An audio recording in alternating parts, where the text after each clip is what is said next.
ছেলেগুলোকে যারা মোটিভেটেড করেছে আজ থেকে 5 বছর কি 7 বছর আগে থেকে নিরাপদ সড়ক আন্দোলন এবং আরো কিছু, এই ছেলেগুলোর মাথায় আওয়ামী লীগ বিএনপি কেউ থাকবে না, না থাকলে নতুন বাংলাদেশ হবে।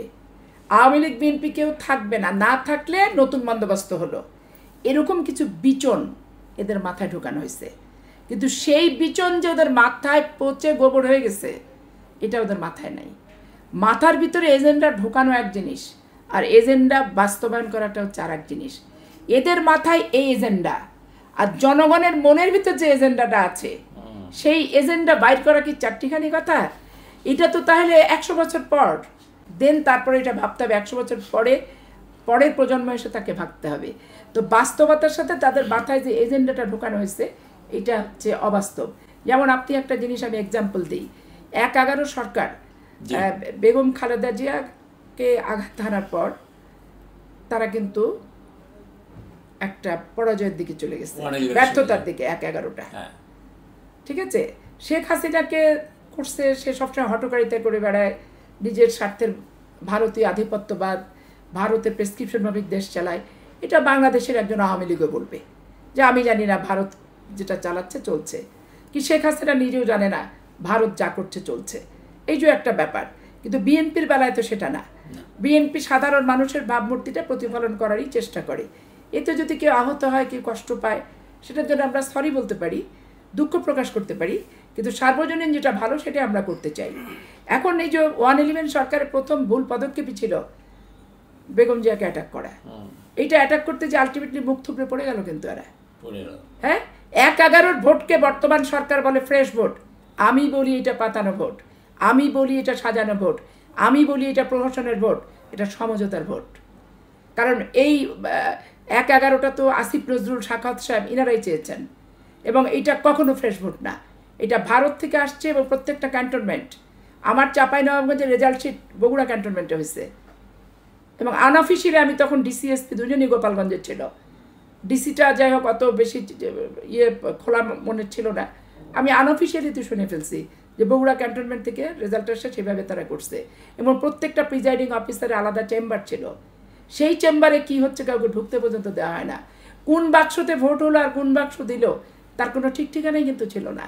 কিন্তু বিএনপিকে এত জব্দ করে বাধ্য করে বিএনপিকে এমনভাবে কোণঠাসা করে রাখছিল যে বেগম খালেদা জিয়া বিচক্ষণতার সাথে মুক্তির পথ হিসাবে এই নির্বাচনে অংশগ্রহণ করছিল, ক্ষমতা যাওয়ার পথ হিসাবে না, ক্ষমতাসীন হবে সেই হিসেবে না, যে মুক্তির পথ, আমি আসন একটাও পাই আর দুটা পাই, আমার নির্বাচন ছাড়া দেশের মানুষকে আমি মুক্তি দিতে পারবো না।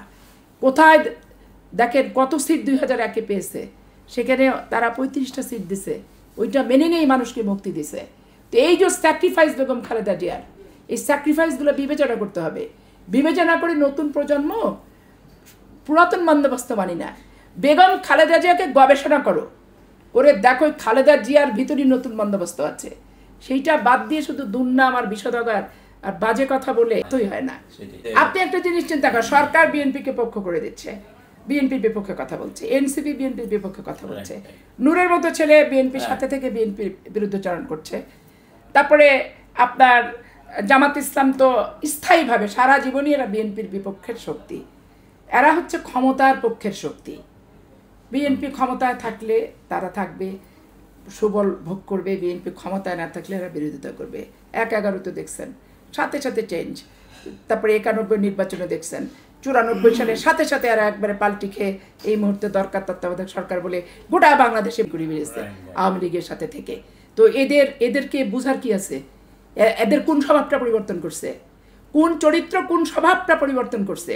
বরঞ্চ এরা এদের স্বভাবগুলো, চরিত্রগুলো ক্ষুদ্র জায়গা থেকে বৃহৎ আকার ধারণ করছে। এখন এই বিভৎস চেহারাগুলো মানুষ জানছে, সবাই এখন বোঝার চেষ্টা করছে। অতএব এখানে শুধু বকধার্মিকের মতো বয়ান করে দিলেই হবে না। আরে আমি পাপি আর যা খুশি তাই বল, কিন্তু আমি সত্য কথা বলা থেকে বিরত থাকবো না। শিবিরকে সারেন্ডার করতে হবে, যে তারা এই যে কথাগুলো বলছে এই কথাগুলোর থেকে তাদেরকে বিরত হতে হবে একদিন। সারেন্ডার মানে এই কথাটা আমি বলছি যে এই অপপ্রচারের হাত থেকে তাদেরকে একদিন সরে আসতে হবে। কিন্তু আমি তো এখান থেকে সরবো না সত্য কথা বলা থেকে, কারণ হিম্মতের প্রয়োজন আছে, প্রত্যক্ষদর্শী হওয়ার ব্যাপার আছে, আমার সাহস আছে ওদের অপপ্রচার সমালোচনা করার, এবং আমি একজন প্রত্যক্ষদর্শী। আমি রাজশাহী বিশ্ববিদ্যালয়ে 10 বছর দেখছি ওদের অপকর্ম, আর আমার মৃত্যুর আগ পর্যন্ত আমি চাঁপাইনবাবগঞ্জে দেখব ওদের অপকর্ম। তো এত সত্য কথা দেশের মানুষের কাছে আমি বলবো না তো বলবেটাকে? এতে যা খুশি ট্রল করুক, যত খারাপ কথা বলুক, আমিও রেডি আছি খারাপ কথা শোনার জন্য, সত্য কথা বলে, এবং সত্যের পথ পরিহার করব না।